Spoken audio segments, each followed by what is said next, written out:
gushaka umuntu wari uzimiye, kubwo kwitanga k'umukiza turarokoka. Igihano cy'ibyaha byacu kijya kuri we.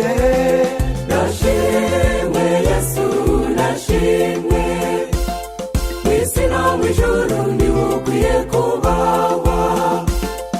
Abatuye isi twese reka tuvuge iby'iyo neza, abikuzo mukiza. Nashimwe Yesu, nashimwe, mw'isi no mw'ijuru niwe ukwiye kubahwa.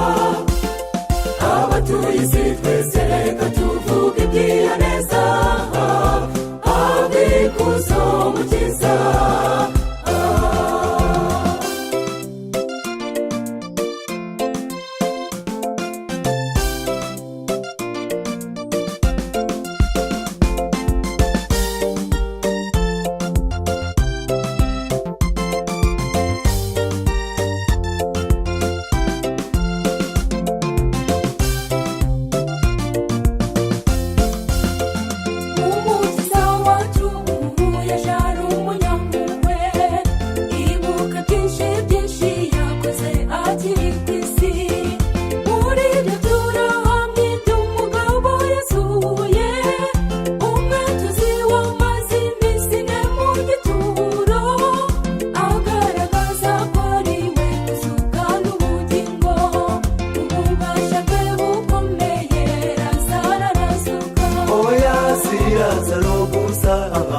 Wazutse icyo gihe, imbaraga z'umukiza ntizasuye umwe gusa, hari n'abandi benshi yasubije ubuzima, abari barazitiwe n'umwanzi Satani.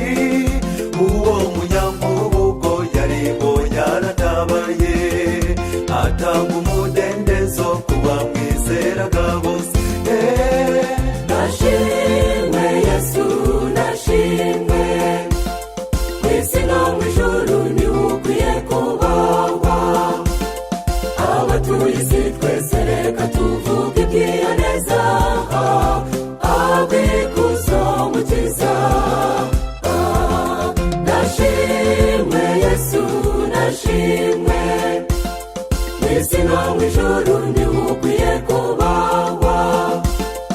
Abatuye isi twese reka tuvuge iby'iyo neza, abikuzo mukiza.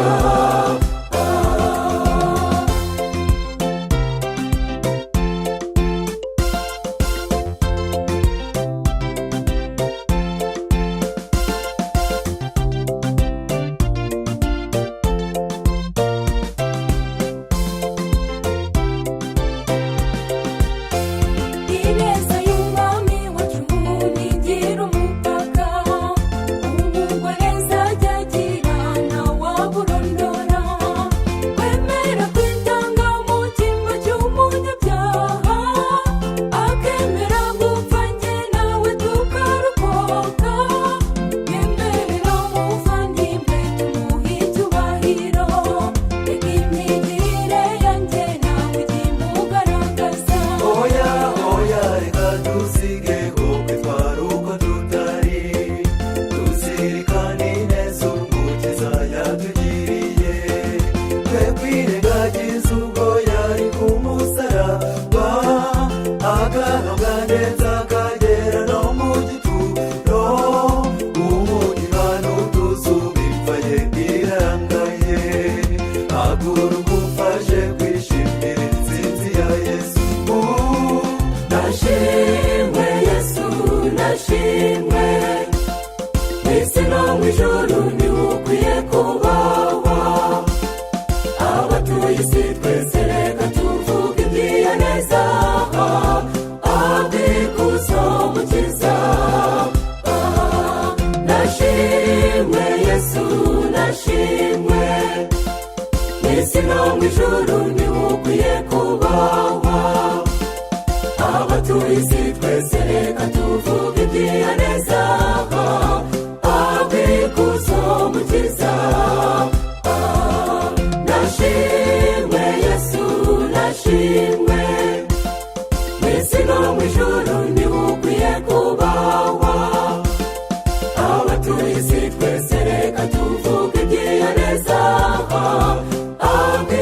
ikuzo